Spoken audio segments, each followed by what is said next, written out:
The story of the flood spans 4 chapters, so we couldn't read all of those for you today.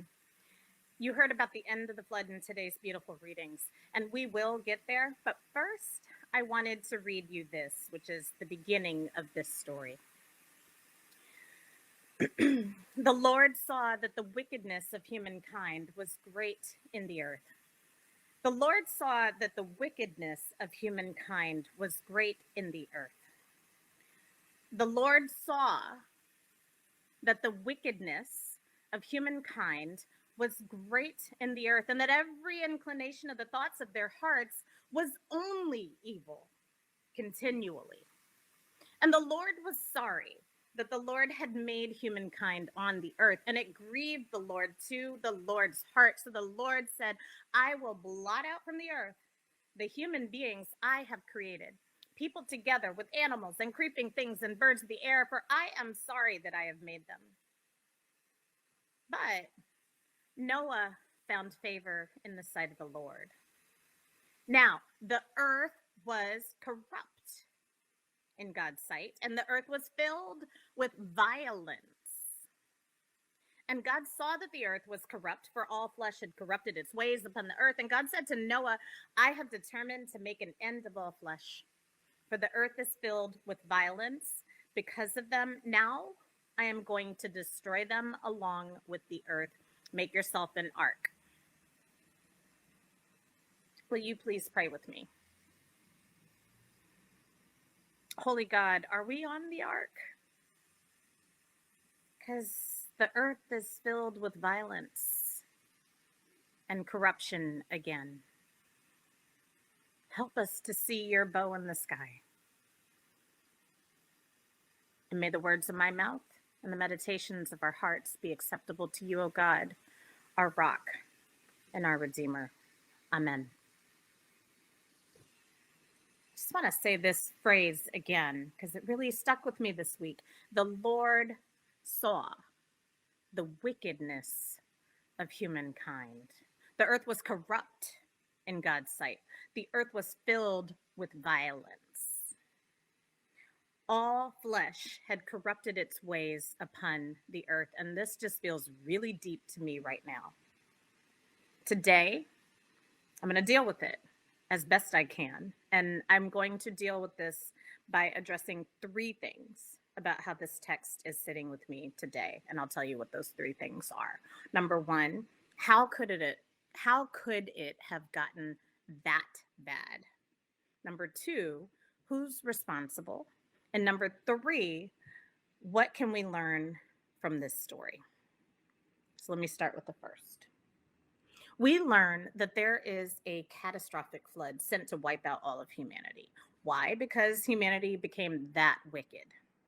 Earth was hell, filled with violence, the text says. God created these people, and they were fruitful and they multiplied, but then they started killing each other on a massive scale.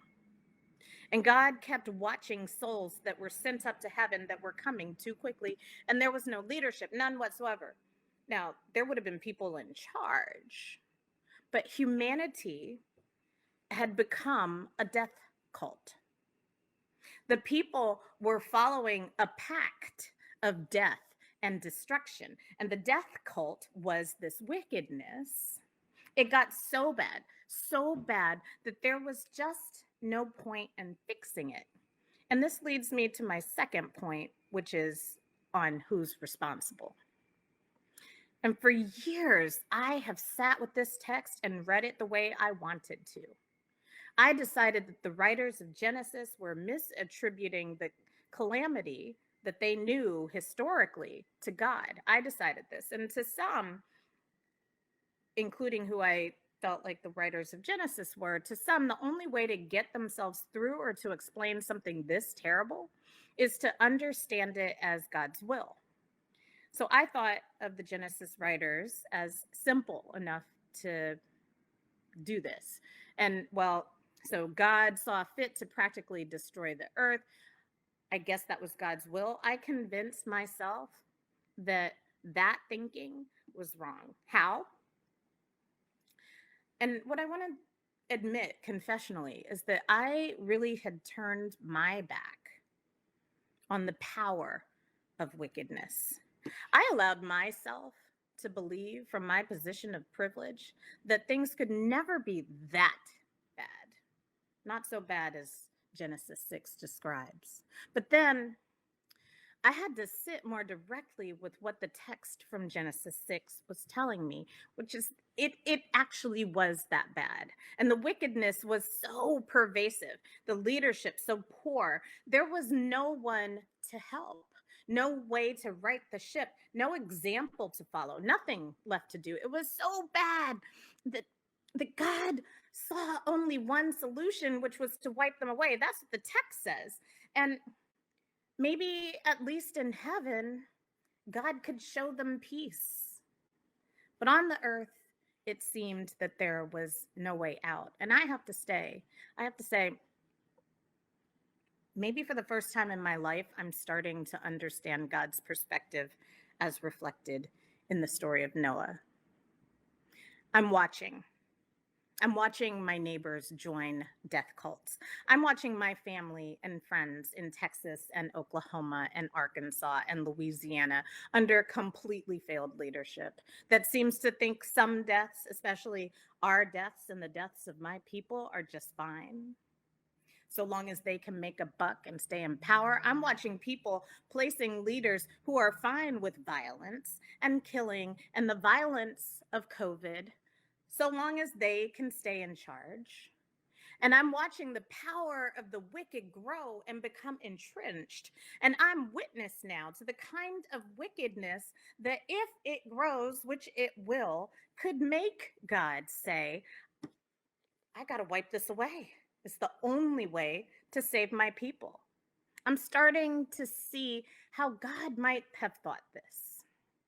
And I'm thinking of God looking at God's people on this very planet that we are destroying. And I'm seeing this wicked death cult destroying each other in violence to humanity and to the very earth that we walk. And I see it happening again. What did those people deserve? I'm thinking of God looking at our people locked up in COVID-infested death cells while they are in prison and detention. I'm thinking of God watching God's people, one and two by two, our neighbors, our brothers, our sisters, our cousins, our friends, who are sent upstate on a bid for drug charges that will ruin their possibilities of employment should they survive, or ruin their possibilities of finding a home, ripping apart families that need to be together to thrive, while we pat ourselves on the back for being tough on crime. Law and order in the death cult sends people to die by the state's hand. And I can feel God's wrath just ready to pounce on this wickedness. And I am starting to understand. It got so bad, Genesis tells us, that it was so bad that the merciful answer, the only way to save them, was to wipe nearly all of it away, except for what was on that ark. And my God, if we are not headed down the same path, y'all, which leads me to my third point. What on earth are we supposed to learn from the Noahic flood? Earth was hell. It was full of violence. I'm not sure how different that earth was from what the earth is now.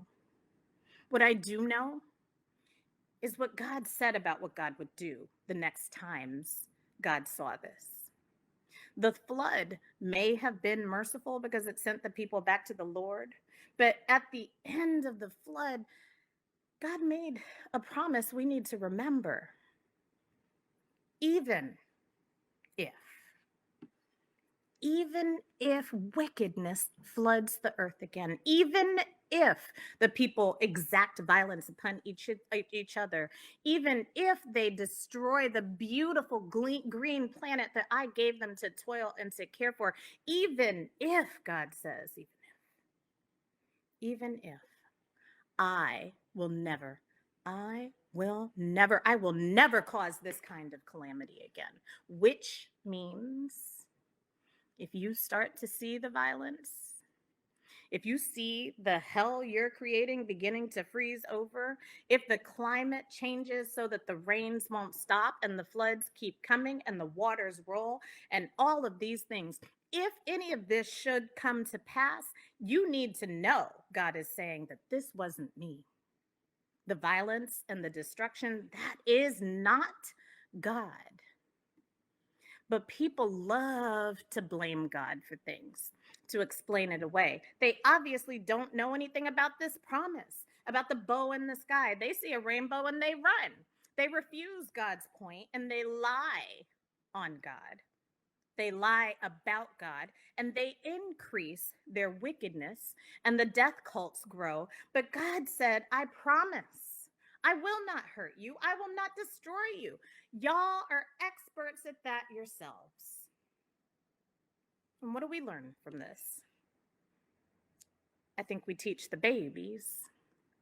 I think we prepare our children for the mess that we've made for them. I think we teach them how to tend a garden, both literally and figuratively. I think we teach them how to lead. We teach them how to win without harming somebody else. We teach them how to lead a revolution of love. We teach them how to sow and to build and to love and to grow. We teach them to see the wickedness coming, to anticipate it, and then to stop it in its tracks. Folks, we are giving our children, we are literally giving our children a planet that generation of our kids right now will have to save. They have to save this planet because we're not doing it. If this generation does not figure out how to save the planet, it will not be habitable for human life for their children. You realize what we're putting on our kids? These are just facts. This planet is about to be inhabitable in 2 generations. And it will get that bad. But God's not going to wipe it out. We might be about to. Y'all, it could very well be that we're on that ark right now, trying to survive the flood of our own making. And maybe we're looking past the waters, trying to figure out what it might mean to step onto dry land. Maybe God is asking us to see it and to try and to be the kinds of leaders that didn't sufficiently emerge before the flood. Maybe we're meant to step onto that dry land, to gather that earth into our hands and to make our own promise. Even if never again. Amen.